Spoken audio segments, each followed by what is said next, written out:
ایک روز حضرت علی المرتضیٰ چھوارے بیچنے والوں کے بازار سے گزر رہے تھے کہ آپ نے ایک لونڈی کو روتے ہوئے دیکھا۔ آپ نے رک کر اس سے پوچھا، کیا بات ہے، کیوں رو رہی ہو؟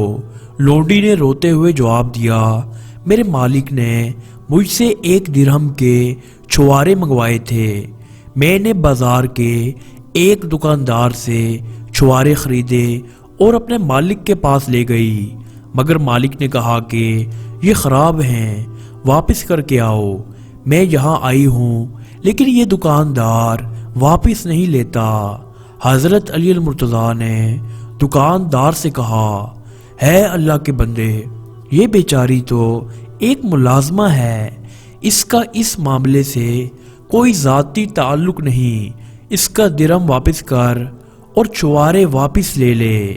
مگر وہ دکاندار حضرت علی المرتضیٰ کو پہچانتا نہیں تھا اور اس لیے لڑنے مرنے کو تیار ہو گیا۔ شور سن کر لوگ ادھر ادھر سے آ گئے اور کہنے لگے، بد نصیب کیا کرتا ہے، یہ امیر المومنین ہے۔ یہ سنتے ہی دکاندار خوف سے پیلا پڑ گیا اور تھر تھر کانپنے لگا۔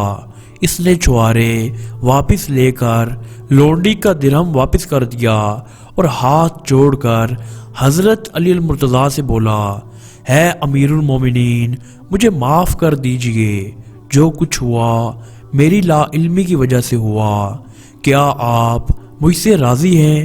حضرت علی المرتضیٰ نے کمال شفقت سے فرمایا، میں تجھ سے راضی ہوں گا جب تو اپنی اصلاح کر لے گا۔